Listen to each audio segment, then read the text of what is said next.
Direto, né? Muito bem, amados.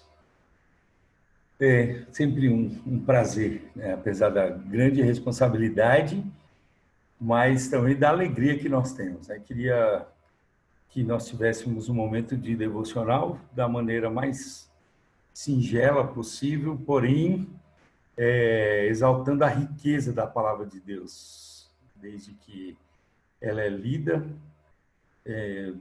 já há riqueza no nosso meio, não é?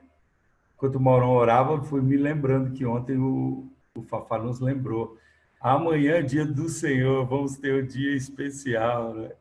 E, de fato, agora o Mauro ora e agradece. E, de fato, que dia foi para mim hoje, na presença do Senhor. Coisa fantástica, né? E para nós também, né?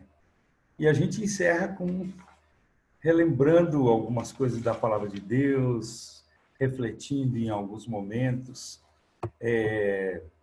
Eu ainda dou o testemunho desses 79 dias, quanto tem sido especial para mim. Ainda não retomamos as atividades presenciais aqui em São Bernardo. A cidade já está liberada por decreto para isso, decreto municipal, mas nós estamos muito temerosos, porque a curva ainda está muito alta. Então, no mínimo, até o final de junho, a gente fica sem atividade. Enquanto isso, eu vou aproveitando esse refrigério que Deus me deu aqui no Zoom com vocês. Que experiência maravilhosa, tem sido enriquecido, né? Com a nossa amizade, com a nossa alegria. Que coisa maravilhosa, né? E com os momentos que temos tido de reflexão, de parar e pensar nas nossas vidas. Quem entra pela primeira vez pode achar que nós não temos as nossas dificuldades, as nossas lutas, até vivemos as nossas loucuras, não é? Mas nós precisamos lembrar entre nós que nós ainda as vivemos e será assim até a volta gloriosa de Jesus Cristo. E para isso precisamos estar preparados, fortificados e suportados pela palavra de Deus. Não é? Vivemos pela graça, a graça de Cristo, que é base para a nossa vida, apesar das intempéries, das lutas, das tragédias, tragédias no sentido de que enfrentamos angústias, e essas angústias às vezes se transformam em tragédias e às vezes não conseguimos sair delas, não é? Como viver na graça em meio à tragédia, como viver na graça em meio ao insucesso de algumas áreas da nossa vida, nos momentos das nossas frustrações, das nossas decepções, dos nossos problemas de saúde, porque só alguns aqui ainda não os têm. Quantos de nós já temos aquela famosa dor nas costas? E tudo isso começa a pesar, começa a nos impedir de termos, talvez, um movimento pleno na nossa vida. Como que é isso, né? Como viver a graça? Existe a graça no meio da tragédia? Existe a graça na desgraça, por assim dizer, né? A gente sabe que dentro da espera humana é muito difícil. Não há tragédia que tenha graça na espera humana, nos nossos dias. Vêm as lutas e às vezes a gente não consegue enxergar a graça de Deus sobre nós, aquela graça que já nos foi concedida. Lógico que começamos com a graça salvadora e veio essa graça manifestada pelo Espírito Santo para nos dirigir, para nos orientar, para nos consolar diariamente, mas às vezes a luta e a espera humana é tão maior que não conseguimos viver integralmente na graça, né? Mas da espera divina, da espera espiritual, Toda tragédia tem graça, toda desgraça, podemos dizer, não no sentido cruel da palavra, ou talvez até pejorativo, mas na falta da graça, existe graça. E nós bem sabemos que nós precisamos recuperá-la. Talvez alguns de nós estejam em momentos tão difíceis, enfrentem lutas, que precisa rever nessa noite, através do conselho bíblico, que é possível a gente retornar e viver a dimensão da graça todos os dias, apesar das lutas. Nós vemos a experiência de um homem, o apóstolo Paulo, que experimentou a graça, alcançou a graça no meio da dificuldade, no meio das lutas, né?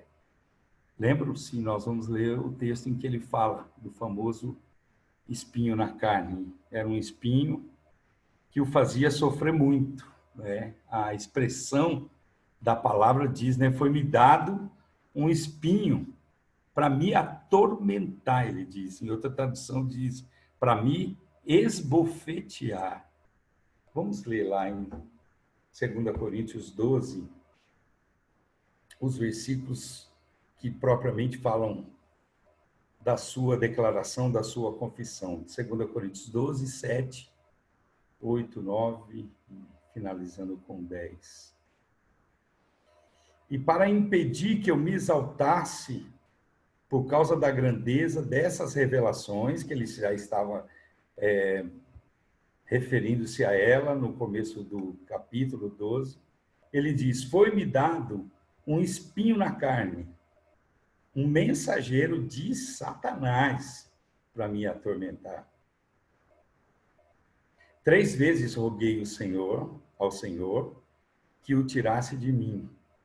Mas ele me disse, minha graça é suficiente a você, pois o meu poder se aperfeiçoa na fraqueza. Portanto, eu me gloriarei ainda mais alegremente em minhas fraquezas, para que o poder de Cristo repouse em mim. Por isso, por amor de Cristo, regozijo-me nas fraquezas, nos insultos, nas necessidades, nas perseguições e nas angústias. Pois, quando sou fraco, é que sou forte. Eu acredito que é evidente que todos nós já tínhamos tido a oportunidade de ler, de meditar, talvez até de falar sobre esse texto, mas hoje ele vem devocionalmente para o nosso coração antes de dormirmos, antes de enfrentarmos as lutas dos próximos dias, para que a gente possa ter a mesma experiência que Paulo. Nós vemos Paulo no capítulo 11 já relatando para os coríntios todo o processo de perseguição. Ele vai fazendo um relato ali sobre as perseguições que teve. Depois ele começa a contar as suas experiências já, das revelações, das visões, e dizendo, para eu não posso me exaltar por conta disso. E por conta disso é que eu preciso lembrar para vocês que eu tive um espinho na carne, para que eu não me exaltasse, para que eu não me achasse o bambambam, para que eu não me achasse o melhor. Eu preciso contar que eu tenho um espinho na carne que me atormenta há muito tempo. Qual seria esse espinho na carne dele, não é? A maioria dos estudiosos falam de algo físico, já li muita coisa a respeito de um problema oftalmológico que Paulo tinha, e nessas horas eu ouso dizer que passo por uma experiência como essa. Há um bom tempo, já por conta da minha diabetes, apesar de ter uma vida normal, eu tive uma lesão na visão, e luto com ela já tem alguns anos, e fazendo um tratamento muito intenso, sobretudo na visão esquerda. E é uma luta muito grande, porque sempre acreditei que Deus nos ajuda nas nossas enfermidades, nos cura, nos abençoa. Assim tem sido, ele tem me abençoado, porque tem um tratamento adequado, graças a Deus, não posso reclamar. Mas eu tenho uma lesão na retina e isso me dificulta. Não sei se alguém notou, até para a leitura. A minha Bíblia tem uma letra garrafal aqui, e mesmo assim ainda é difícil na internet, para trabalhar, de vez em quando eu tenho que dar uma boa esticada, né? Ainda agora, por conta disso, vou ter que fazer uma cirurgia de catarata, e só não fiz ainda por conta da pandemia, era para ter feito em março, e as coisas não aconteceram. Tem dias que é muito difícil, quando eu levanto, eu enxergo tudo meio amarelado, olho pela janela. Então, é uma experiência muito difícil. Não estou me comparando a Paulo, nem sabemos se de fato era esse problema dele. Mas nós temos as nossas lutas, e isso é que nos faz, muitas vezes, dependentes de Deus, parando para nos colocarmos diante dele e lembrarmos que não somos super-heróis, que Deus tem nos separado para a sua obra, mesmo como um trapo de imundícia, o Senhor nos usa. É uma coisa maravilhosa, mas nós sabemos das nossas limitações. Podia ser um problema físico, assim, no corpo, mas podia ser um problema na família. Não sabemos direito de tudo, mas pode ter sofrido algum abandono. São questões emocionais que muitos de nós podem estar sujeitos, principalmente nós aqui desse grupo, e não sabemos, mas Deus tem uma palavra através da declaração de Paulo, da confissão dele, para nos fortalecer nessa noite. É tudo que eu desejo, que essa palavra venha como fortalecimento para mim e para você. Talvez alguma coisa de natureza psíquica, não conhecemos detalhes, né? Uma inquietação, talvez pelos problemas das igrejas. Tenta imaginar, irmãos, olha, nós estamos aqui hoje, achei ele tão longe. Agora há pouco, no culto da igreja, tinha um rapaz do Japão participando. Umas coisas que a nossa mente não alcança muitas vezes, não é? Agora imagine Paulo tendo que ir para cá, para lá, muitas vezes preso, alguém tinha que levar os recados, porque ele plantou uma igreja ali. Imagina as inquietações do coração dele, da mente dele. Tudo isso podia causar dificuldades na luta, os transtornos naturais, por saber que as igrejas estavam cheias de problemas,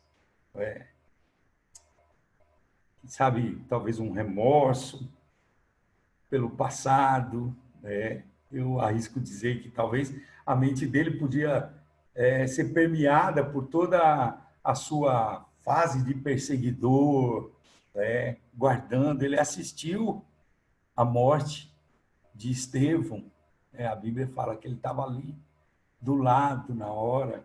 Quem sabe, logicamente que nós sabemos que Paulo tinha noção verdadeira do perdão genuíno pela graça de Jesus, conhecia, a Escritura é clara com relação a isso.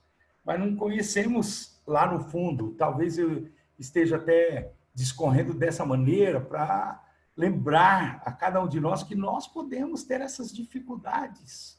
Está aí o Ailton, o Tis, que sabe da ciência, do autoconhecimento, quanto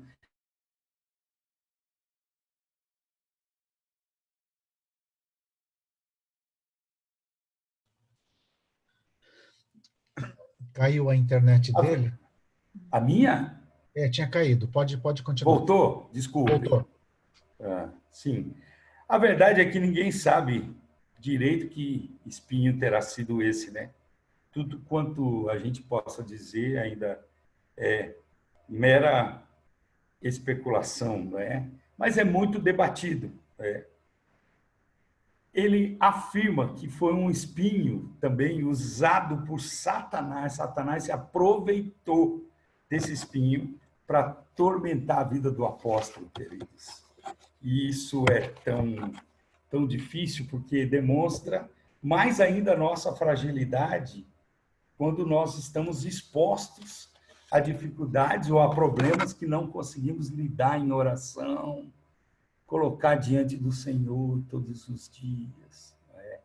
Falamos aqui a homens e mulheres maduros, que já passaram por tanta experiência na vida ministerial, mas que estamos sujeitos a todas essas lutas no dia a dia, e é exatamente isso que nós precisamos verificar na nossa corrida no dia a dia, né?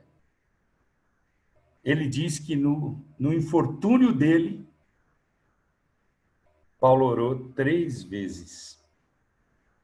Verso 8 diz isso, né? E qual foi a resposta de Deus?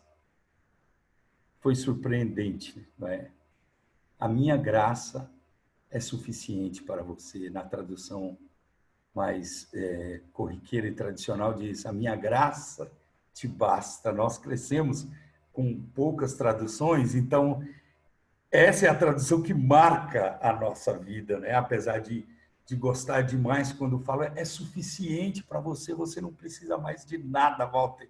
A minha graça é tudo para você. E essa resposta diária de Deus na nossa vida precisa ser surpreendente todos os dias. A gente vai parar e dizer, é mesmo, Senhor, a tua graça é tudo. Não preciso mais de nada. Porém, a própria vida nos puxa para resolver tantas questões, para parar, e isso nos angustia quando muitas vezes não colocamos na presença dele. O que Deus estava querendo dizer com Paulo? Isto é, você não vai sofrer sozinho. Sofrimento faz parte. Mas ele não sofreria sozinho, essa era a promessa. Ele teria a presença divina para dividir com ele. Dividir com ele o peso daquela tragédia, daquela desgraça, a falta de graça, daquele espinho. Ele teria a presença divina. E isso é tudo. O verso 9 nos traz o entendimento natural disso, quando diz, minha graça é suficiente para você, pois o meu poder se aperfeiçoa na fraqueza. Portanto, eu me gloriarei ainda mais alegremente em minhas fraquezas, para que o poder de Cristo repouse em mim. Declaração sincera, genuína do coração dele, quando ele diz sobre isso, Deus sempre proverá a graça necessária para o seu povo afligido. Deus sempre vai prover a graça que nós precisamos, queridos, na nossa aflição, na nossa luta. Bem sabemos que podemos ser afligidos ainda hoje à noite, os próximos dias. Talvez eu e você estejamos lembrando das aflições que nos perseguem, que já carregamos nos últimos tempos. Mas a palavra é simples e genial para a nossa vida. Deus é quem proverá a graça necessária para o seu povo afligido. Vamos lembrar disso, queridos. Na tradução atualizada, ele diz, de boa vontade, eu entendi isso. Paulo recebeu uma resposta de Deus e ficou satisfeito, embora Deus não tivesse removido o seu espinho. O espinho estava lá. Mas o texto é claro em trazer a satisfação de Paulo com a resposta dele para a nossa vida, amados. Isso para mim é tão importante, isso para mim é condutor na nossa vida. Saber que o Senhor está olhando todos os dias. Se a espera é humana, ela será angustiante, mas se há uma espera divina, ela virá carregada de muita graça. E foi assim que Paulo contou para os coríntios ali, naquele momento, toda a sua experiência com o seu problema, com o seu espinho na carne. Ele recebeu essa resposta e ficou satisfeito, mesmo sem retirar-lhe o espinho. Isso é maravilhoso. Depois ele diz, para que sobre mim repouse o poder de Cristo. Paulo preferia suportar o espinho. Nesse momento ele deixava claro isso. Se isso significava experimentar o poder de Cristo, ele dizia, eu prefiro ficar com o espinho. Então vamos nos lembrar hoje aqui, amados, ao mesmo tempo que somos chamados para a pregação, para a condução de rebanho, para ministérios itinerantes, seja o que for, mas Deus nos chama como homens e mulheres individualmente para lembrar disso, de que o espinho às vezes é necessário e nós devemos agradecer por ele, se for necessário para que a gente experimente o poder de Cristo na nossa vida. Porque sem eles, nós podemos fraquejar ensoberbecidamente, orgulhosamente. Por isso, nós os temos. Eu penso nisso na minha vida, no dia a dia.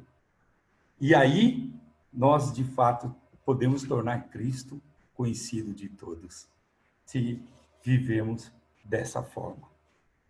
O que pode ser o nosso espinho? As nossas lutas do dia a dia.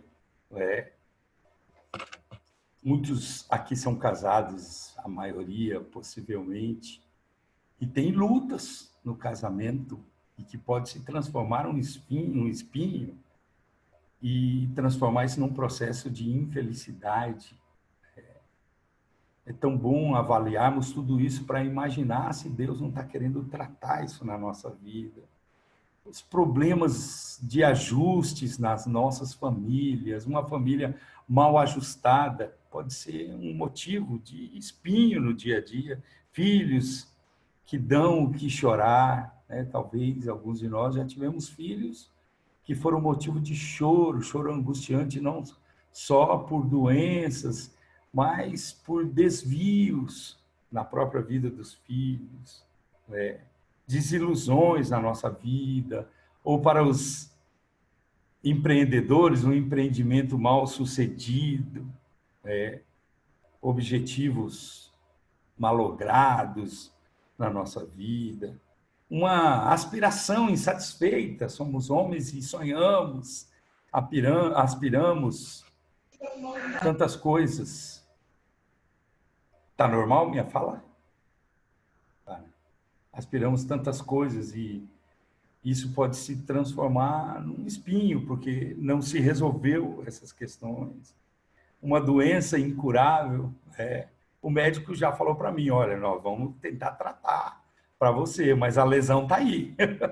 Já está aí e você vai precisar conviver com ela, nós vamos tentar melhorar o máximo que pudermos, E pode ser um espinho, fico imaginando isso, no meu prejuízo de leitura, mas, ao mesmo tempo, na forma que Deus tem para tratar a minha vida.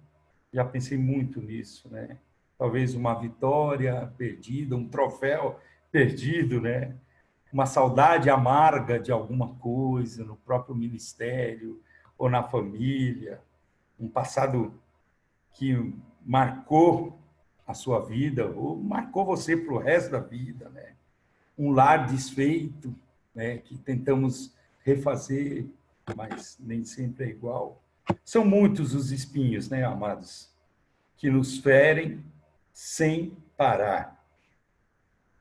Mas o que nos alegra é a certeza da presença divina para dividir conosco nossas tragédias, nossos sofrimentos, ou o sofrimento dos nossos espinhos, queridos?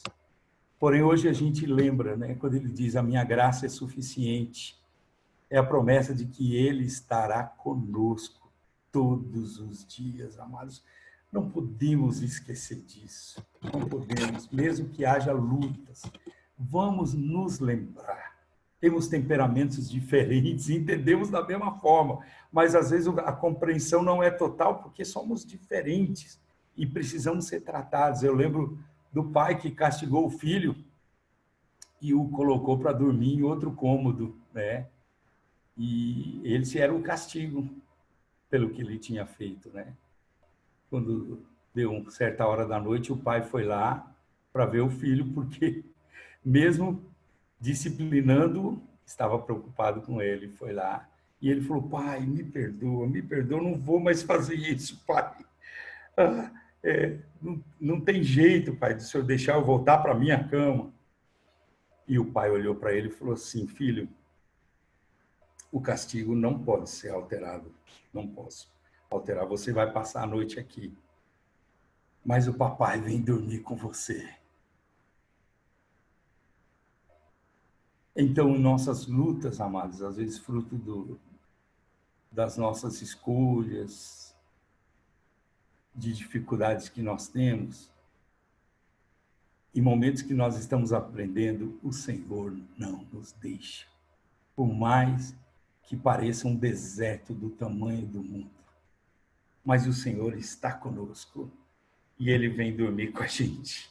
É isso que Deus faz, Ele não tira as consequências, muitas vezes, de nossas atitudes, mas Ele promete estar nas provações, promete estar no sofrimento, em todos os momentos, porque é pela graça que nós somos vitoriosos de toda sorte de desgraça, de toda sorte de tragédia, é pela graça que nós seremos vitoriosos sempre na nossa vida, queridos. Aprovações passageiras e aprovações que vêm para ficar também. Talvez nesse momento a gente começa a imaginar alguma situação da nossa vida. Ficam, precisam ser curtidas em câmera lenta. Atualmente a gente sabe muito bem o que é câmera lenta, né? E às vezes há essa necessidade. Suportadas pacientemente. Digo isso, amados, porque algum de nós pode estar sendo chamado nesse momento para isso, e essas provações fazem parte da nossa preparação necessária para a vida no dia a dia, no nosso dia a dia. Será que tem alguém entre nós assim, nessa hora, sofrendo algum espinho, algum de nós, irmãos de fé, de ministério, de história, irmãos que nos separamos por alguns anos, por circunstâncias mais variadas, mas que Deus nos reuniu de novo aqui.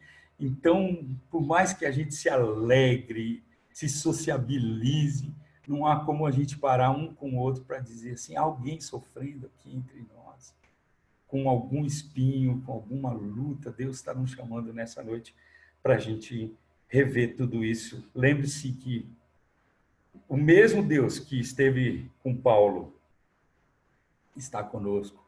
O mesmo Deus que esteve com aqueles 3 hebreus lá na fornalha está conosco, queridos. Está conosco agora, prometendo a nós novamente toda o seu cuidado, a sua bênção, dizendo para mim e para você, a minha graça é suficiente para você. Confia nele. Amém?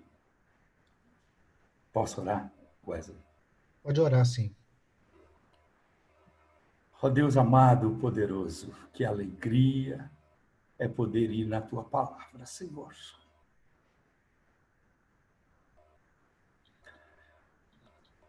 Palavra que nos conforta, que nos consola, que nos emociona, Pai, porque o teu Espírito habita em nós e nos conduz como alvo, Senhor, que é a vida eterna.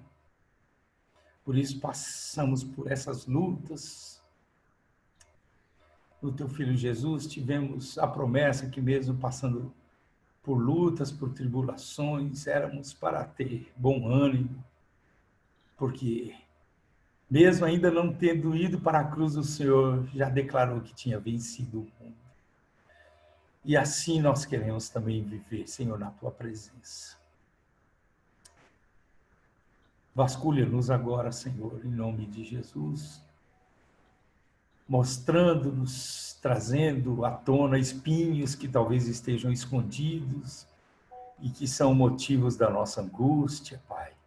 Tem misericórdia de nós, mudando o nosso rumo, mas antes de tudo, Senhor, trazendo para nós a esperança de que a Tua graça nos basta, que a Tua graça é suficiente para nós, renovada nessa noite, Senhor, no nosso coração, no nosso espírito, na nossa alma, Senhor, queremos dormir aliviados, Pai, na Tua presença, porque o Senhor trará mudanças, trará momentos diferenciados, ó Deus, nos próximos dias na nossa vida, levantando-nos para uma vida melhor contigo. Senhor, usa também, Senhor, os nossos espinhos para tirar a nossa soberba, a nossa autoexaltação, Senhor, e humilha-nos na Tua presença para lembrarmos que somos dependentes de Ti a cada dia, Senhor. Muda o nosso rumo, Senhor. Muda o nosso rumo. Faz de nós homens e mulheres que acreditam no poder de Cristo acima de qualquer coisa, fazendo-se aperfeiçoado na nossa vida, cada instante. Rogo por cada irmão meu que está aqui nessa sala, nessa noite, ouvindo essa palavra. Sedimenta, Senhor, no nosso coração o que o Senhor quer trabalhar em nós. Neste momento, eu te peço em nome de Jesus. Amém, Senhor.